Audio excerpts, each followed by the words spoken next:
Maraming salamat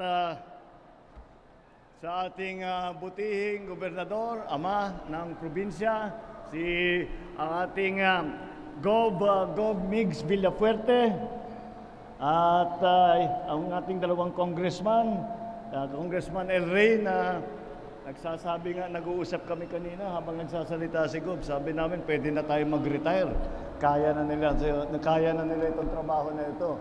Pero habang nandito pa kami, tuloy-tuloy pa rin ang aming gagawin. Tuloy, kasama si Kong Luigi. At sila'y magkasama ngayon ng aking anak sa Kongreso. At lahat ng mga kinakailangan natin para pagandahin ang buhay ng bawat Pilipino ay dinadala rin namin sa Kongreso upang matulungan tayo sa mga iba't ibang batas. Nandito rin po ang ating mga kalihim ng iba't ibang departamento. Nandito po ang Secretary ng DOLE, Secretary Benny Laguesma. Andito rin po ang ating Secretary ng Trade and Industry, Secretary Fred Pascual. Andyan din po ang Secretary ng DILG, Secretary Benhur Abalos.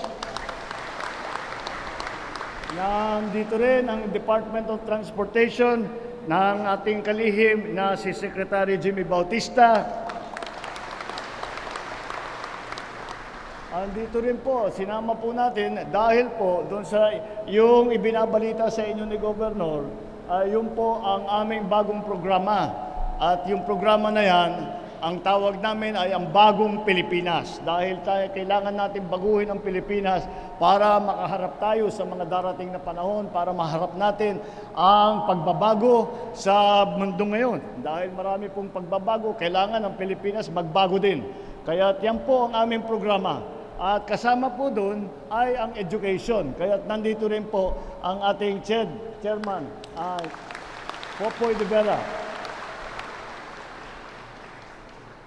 Ang alkalde ng lungsod ng Iriga ay si Mayor Wilfredo Rex Oliva. Alam niyo po, pinapaalala po sa akin na noong 1965, napunta na pala dito ang aking ama at bumisita sa inyo habang nagkakampanya siya noon para maging presidente. At bumalik siya noong 1968 para gawing city ang Iriga. Dati hindi pa city yan. So 1968. Mula nun, wala nang dumating na Pangulo. Kaya't Marcos lang ang bumibisita sa inyo na Pangulo. Hindi, malapit kayo sa puso namin. Kaya naman, nandito naman po kami. Ito po yung binuksan po natin doon sa 4 na lugar. Dahil sa Nabwa kami, tapos dito ngayon sa Leyte, sa Ilocos Norte, at saka sa Davao, ay ito yung bagong programa ng pamahalaan. At kung titingnan po ninyo ang nangyari doon sa ibang lugar, ang nangyari ay nagtayo po tayo ng mga pagtulong sa iba't ibang bagay, hindi lamang sa agrikultura, hindi lamang sa mga magsasaka, kung hindi, nandyan na rin po, naglagay na tayo ng extension parang desk para sa mga NBI clearance, para sa lisensya, para sa passport, lahat po ng mga pangangailangan ay nandyan na at hindi na kayo kailangan lumayo pa sa inyong pinanggagalingan. Ngayon po, nandito po kami upang magbigay naman ng tulong sa mga nangangailangan. Dahil alam po natin ay nagtaasan ang presyo ng bigas at sobrang taas ng presyo, kaya napilitan tayo maglagay ng price cap.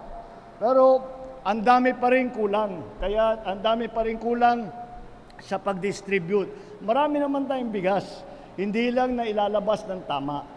Kaya hindi problema ang supply sa atin dito sa Pilipinas.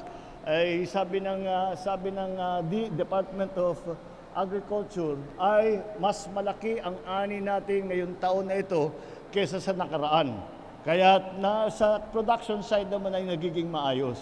Ngunit kailangan natin ayusin ang sistema mula sa pagtanim, mula sa pag-research and development hanggang sa pagtanim, hanggang sa processing, hanggang sa distribution, marketing, hanggang sa retail. Kaya ginagawa po natin na ibinubuo natin lahat yan. Sana naman sa lalong madaling panahon ay makikita na natin at mararamdaman na natin yung pagbabago na yan na pinag-uusapan natin. Ito pong bigas ay para sa mga talagang nangangailangan. At tinignan lang po namin kung saan marami ang 4P beneficiaries sa buong Pilipinas. At yun ang tinignan namin. Ang mga benepisyaryo ngayong araw na ito, dito sa dala naming bigas, ay ang mga 4Ps. Kinuha namin ang listahan sa 4Ps. Ito po ay kinuha na ng pamahalaan para naman binili na privately para ipamigay po sa inyo. Alam niyo po, tayo naman sa pamahalaan, ginagawa po natin ang lahat na matiyak na unang-una na sapat ang pagkain. Na pangalawa, na ito ay nasa presyo na abot kaya ng mga kababayan natin.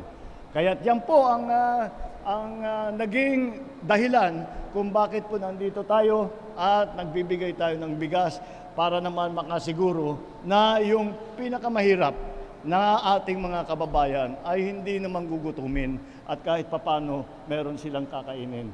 Kaya yan po ang inyong pamahalaan. Ang gobyerno po ang lumalapit na ngayon sa inyo. Hindi kayo namin inaantay pang pumunta sa gusali, sa opisina ng mga government offices. Ay kami na po ang lalapit. Yan po ang Bagong Pilipinas na programa. Pagka gumagawa kami ng fair na ganyan, ayun, yun kasama lahat. At yun na lang, isa lang ang pupuntahan ninyo.